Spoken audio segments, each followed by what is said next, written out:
Hey, what's up, YouTube? It's Richie from Boston. Today's the 2nd of December, 2017, and I literally want every single person to like and share this video wherever they can, because this is the most important thing I've ever seen on the internet, and it backs up every single solitary quote-unquote conspiracy theory we've ever talked about.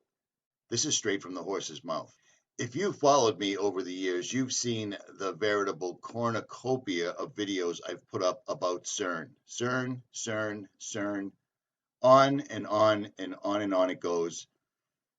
I had Anthony Patch on with me for about 4 months. We did a couple of shows a week. If you were not aware of that, it's been going on for quite a while. It was going on for quite a while. Anthony went his way, I went my way. We don't agree about everything, but still, same arena is what it is. Now, everyone's seen these videos and these clips right here. Everybody has seen Geordie Rose, the finance guy behind the D-Wave quantum computer, explain that it's like an alien, it's like kneeling at the altar of an alien god. We've all heard them ad nauseum talking about pulling resources out of other dimensions and storing them in the qubit, which is the chip that runs the D-Wave quantum computer. Now, take a look right here. You can't miss this, okay? You really can't miss this. The word demon is right there in the word D-Wave. There's no two ways about that. D-E-M-A-N. And of course, that's coincidental. It's the same thing. It's the same coincidence that puts the 666 in the CERN logo. But this video is going to be able to prove to anyone that you know exactly what these guys are doing with their own word. A lot of people think that Geordie Rose is the inventor of the D-Wave. Geordie Rose is the money man behind D-Wave. This guy, for the most part, is one of the brainchilds. I have heard this word quantum computing. It's often, people have the misconception that it's some kind of newfangled supercomputer. It's decidedly not that. Quantum computers allow us to access hidden features of nature, new dimensions, and if we can access these sort of hidden dimensions at scale, we could have unimaginable computing power. Okay, so we've all heard that ad nauseum. These guys are not shy about it. They are straight up telling us they're pulling other dimensional beings and information from these beings, the all-seeing gods, whatever you want to call them, and they're bringing them back to our planet. How about that?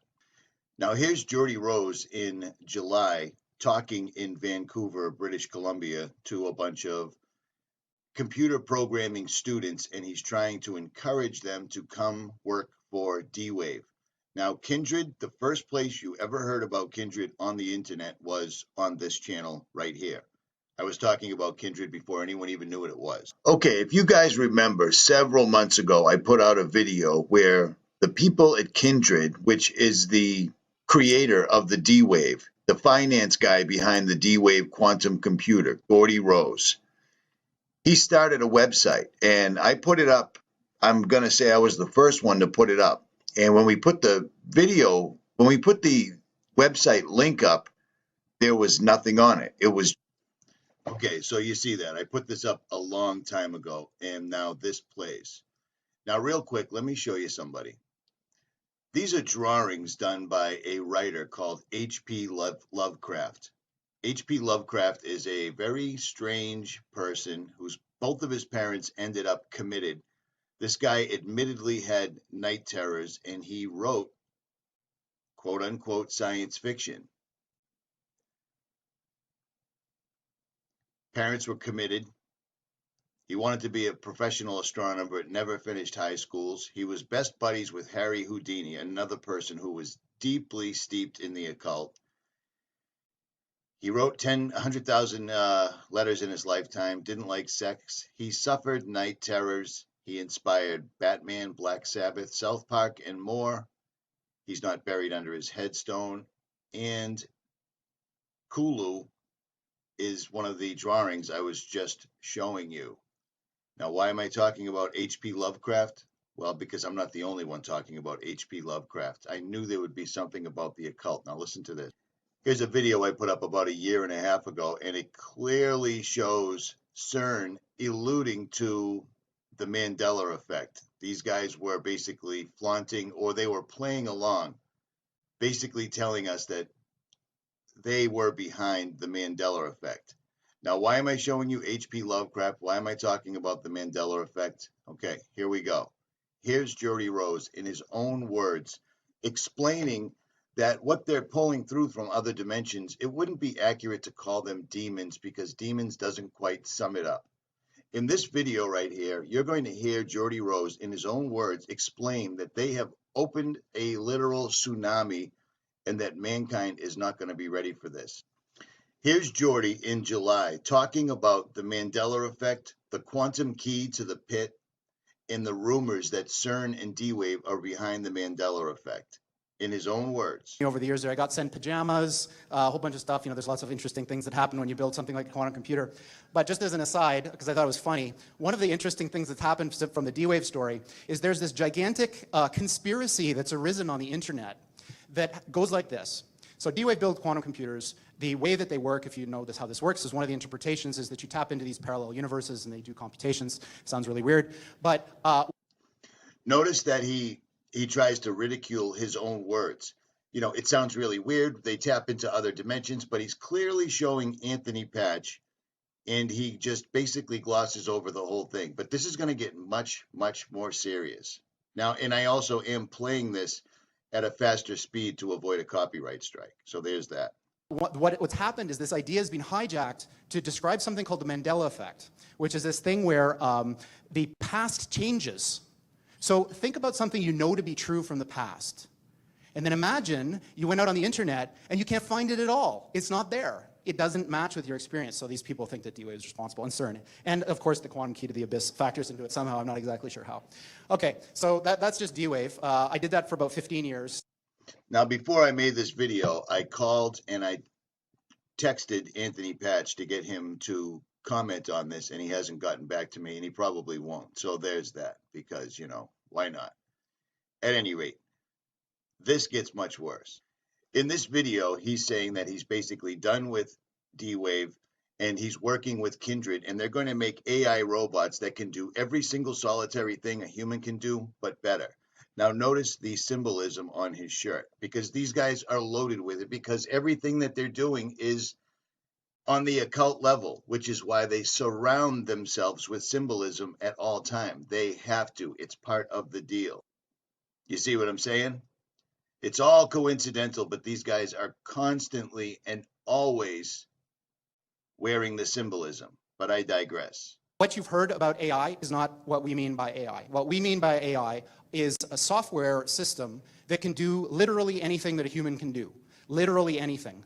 And obviously, computers are better at things than people in lots of different ways. So now imagine, not only can they do everything that a human can do, but they can do everything that the best human at any task could do better than them. So imagine there was the mental Olympics of the 100-meter dash, and Usain Bolt is the fastest person. Now imagine that's some kind of a mental thing, like writing a novel or writing whatever. Imagine now that the thing is so much faster than Usain Bolt, like, for example, it's a spaceship. Yeah. It's still doing the same thing, but it's doing it so much better because we're limited, because we're people. So what Kindred is trying to do is solve this problem. How do you build machines that are better than people at everything? Now, there's a mental block that we have here when we think about this. Because when you think about that, one of your questions might be, for example, what are the applications of this? So imagine this. Imagine for $10, let's say, I could build a machine, like a little robot that had fingers and eyes and all that, and it could do your job better than you, no matter what it is, and I could sell that to your employer for, say, $15 and make a profit, instead of having to pay you $100,000 a year. So right off the bat, this goes back to the video that TruthStream Media put out a year and a half or so ago called Obsolete, where they are literally going to replace humanity in no one will have any jobs whatsoever if these guys get their wish, because they're bringing through demonic entities. Now, does that sound like a conspiracy theory? Of course it does. But do you know where that comes from? The horse's mouth. Continue listening, and he is going to straight up say it. And you should be terrified, and you should be prompted to prepare yourself spiritually, because this is a spiritual battle. No two ways about it. I don't care what you think. There's a reason that this was put in the Bible. There's just no two ways about it. For we wrestle not against flesh and blood, but against the rulers, against the authorities, against the powers of this dark world, and against the spiritual forces of evil in the heavenly realms. Now stay tuned, because Jordy is going to straight say this. And he also says the same thing that I say all the time. This is going on in the background, whether you know it or not. He also alludes to the fact that everyone's worried about the healthcare plan and sports and television and the news and politics, while this continues to march on in the background. I've listened to this exact interview with Jordy, or this presentation with Jordy. I've listened to it at least 15 times since yesterday. Now imagine that was true for every single job. So that's what we're talking about here, is a complete and utter transformative change that of the likes of which has never been seen before in the history of humanity, making the Industrial Revolution look like a little tiny blip on the path that humans have taken from when we emerged from the ooze a few billion years ago. We are right on the verge of that transition now. So this guy, Rich Sutton, is one of the most famous people in the academic world of AI. Now listen. This guy is the guy behind the D-Wave quantum computer, the only quantum computer in the world that is accessing other dimensions, according to what they are telling us. He is telling us that we are on the verge right now. So pay attention, because what he is going to say should shape your entire future. And like many, when asked, when will this happen, he says things like this. 25% chance within 13 years of this thing that I'm talking about. You know, when you think about what you read on the news, you know, CNN, BuzzFeed, whatever, they're all kind of the same nowadays. Think about how unimportant that thing is that you're reading if this is true. Yeah? So what does this have to do with aliens? So Sam Harris, who I quite admire, is a very interesting guy, was reciting this parable at a TED Talk that he was giving, and it goes something like this.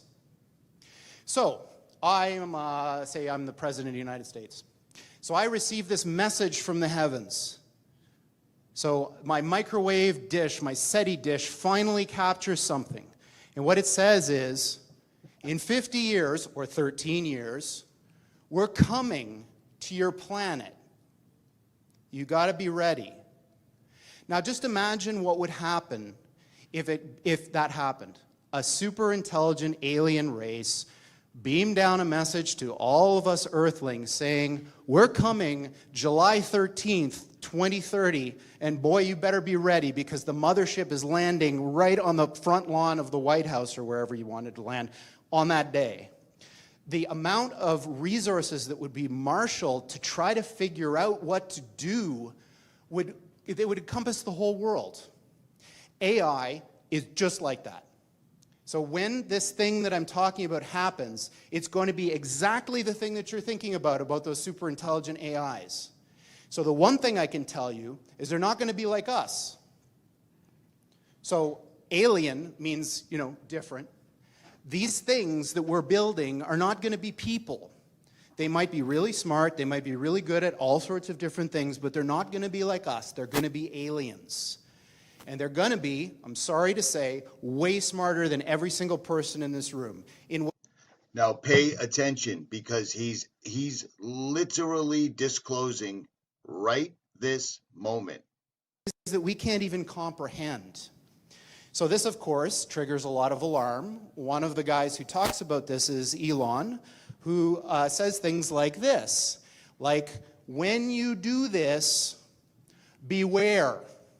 Because you think, just like the guy in the stories, that when you do this, you're going to put that little guy in a pentagram, and you're going to have your holy water out, and you're going to wave it at the thing, and by God, it's going to do exactly what you say and not one thing more, but it never works out that way. So this is an attitude that some are having, this emerging alarmism about the way this is going to go. But these words, demons, doesn't capture the essence of what's happening here. I don't know if any of you are turn-of-the-century weird fiction fans, but there's this guy named H.P. Lovecraft, who's a very famous American weird fiction author. And he espoused a view which is called cosmicism. And the essence of cosmicism is cosmic indifference. So what he was saying is basically, yes, there are these massively intelligent entities out there, but they're not good, they're not evil. They just don't give a shit about you even in the slightest. The same way that you don't care about an ant is the same way they're not going to care about you. And these things that we're summoning into the world now are not demons, they're not evil. The same way that you don't care about an ant is the same way they're not going to care about you. And these things that we're summoning into the world now are not demons, they're not evil, but they're more like the Lovecraftian great old ones. There are entities that are not necessarily going to be aligned with what we want. Now, you can spin that any which way you like. He has straight up told you these entities that we're summoning into this world. He's putting a call to action out. He's sitting in front of a classroom full of code writing students and asking them to come on board right now. He's already said that they've opened the floodgates. He's already described what they were. He's already saying that they will appear to be quote unquote alien. If you want to stay in your holiday season, your safe space, whatever you want, this is what we've been telling you for years, and this is why we've been telling you, because while everyone else is watching BuzzFeed and CNN and NFL and everything else, some of us have been studying this ad nauseum. This is it.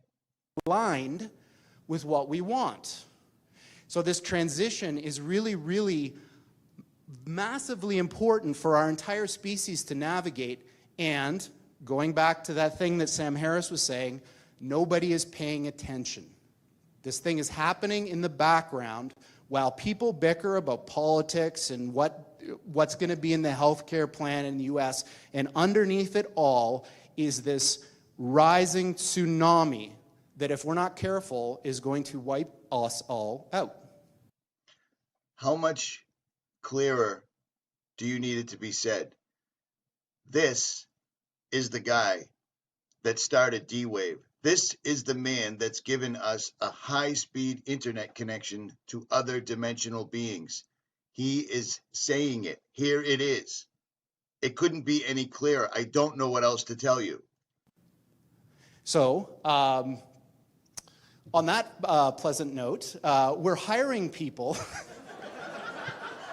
to try to make something like this happen. Of course, you know, this is a very difficult project, of course, and I'm kind of a little bit tongue-in-cheek about all this, like, you know, how bad things are, because it's not really like that. You know, technology is a double-edged sword. Even something like this, it's agnostic. It depends who wields it. If you want to have a say in how all this goes down, you can't sit on the sidelines. You want to have a say. Do you understand what I'm saying? They are absolutely addressing us straight up. It doesn't get any clearer than that. And he is completely said this. Full armor of God. This is no joke. I haven't seen this information anywhere else whatsoever at all. Richie from Boston, share this. I'm out.